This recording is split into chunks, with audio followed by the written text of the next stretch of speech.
as well, but I really wanted to travel. I went here, China. It was like a gap year after my bachelor's degree. But I didn't want to be a volunteer. I wanted to work, to have the freedom to stay abroad as long as I wanted. I wanted total immersion in a totally different culture. At that time, it was very easy for native English speakers to go to China and work as English teachers with no experience and no qualifications.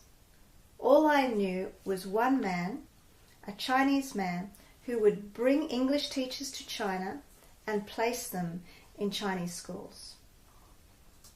So why did I want to go to China? Because of this man, my dad, William Leong Hin Tan. He is Chinese, but he didn't want me to know anything about Chinese culture. So of course I was fascinated with it and absolutely wanted to go. Both he and my mother were against me going to China, but I was fairly headstrong and I went anyway. I flew into Canton, the old Canton, known as Guangdong, and I was meant to work in this area here. The first challenge I had when I left Australia was the demands of long distance travel, which are sleep deprivation, jet lag, and physical exhaustion. The second big confrontation I had after leaving Australia was when I stepped out of the airport and had 1 hour drive to Guilin, the place where I was going to work. And that was the poverty in China. I confronted social situations I had never seen before, like extreme poverty. On the drive, I could see through the mist, it was a misty day, huts which I thought were houses, little houses for pigs, until I saw families living inside. I'd never seen that in Australia, in my hometown. This is Guilin, one of China's most visited tourist destinations. This is where I was meant to work. But when I arrived, I met the man that had brought me over. His name was Owen. Owen told me when I arrived, no, you will not work in this city. You will go to work in another province. So straight away, I was on an overnight train to Hunan. I arrived here and I took a night sleeping in the train and arrived in Hunan, in Changsha. He gave me a chaperone, a young man who took me, a Chinese man who took me to make sure I got to the school safely. It happened very quickly and I had no choice really. I arrived here, Changsha.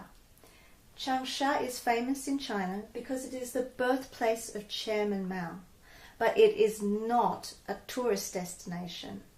So there were no other foreigners in my area. I was the only foreigner in my area of Changsha.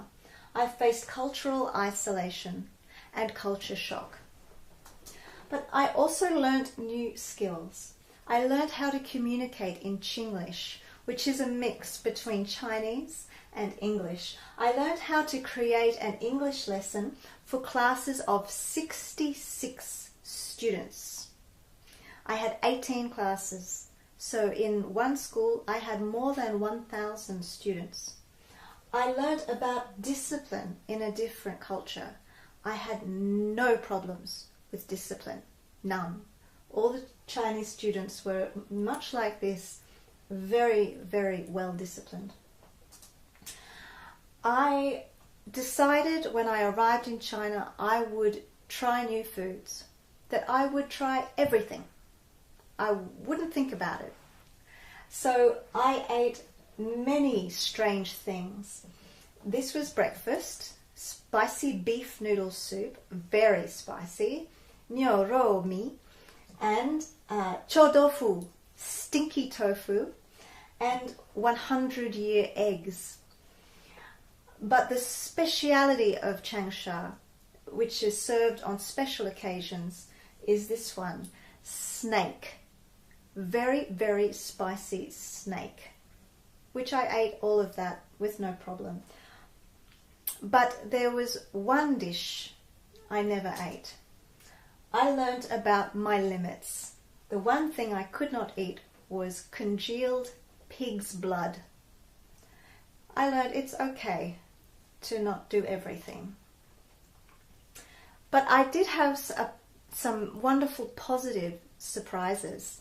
I made very close friends with the Chinese people around me at the school. They took care of me like a special guest.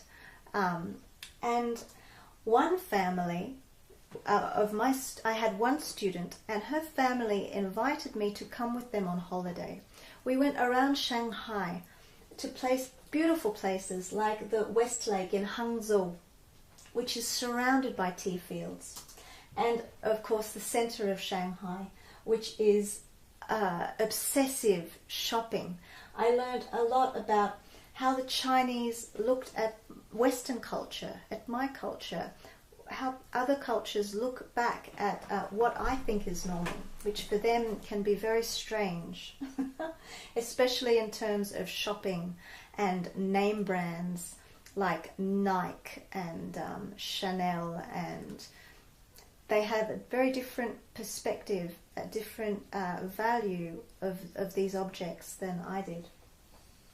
So after this holiday, I went back to work in Changsha as normal. But I was blocked with my visa, this business visa. It wasn't a simple thing to change it. And I felt I was coming to the end of this experience, and I was ready to return home. So I flew back to Brisbane and the Sunshine Coast, but I was surprised that the journey didn't end when I got off the plane. Coming back into Australian culture was actually more difficult than going into the Chinese culture, something called reverse culture shock. When we return to our first culture, we have changed. We have different perspectives that can take some time to integrate. We ask ourselves, who am I now? And the journey continues. So my experience of living in China for almost a year was a very significant formative year for me, and something that I would strongly recommend to anyone who wishes to travel in that way.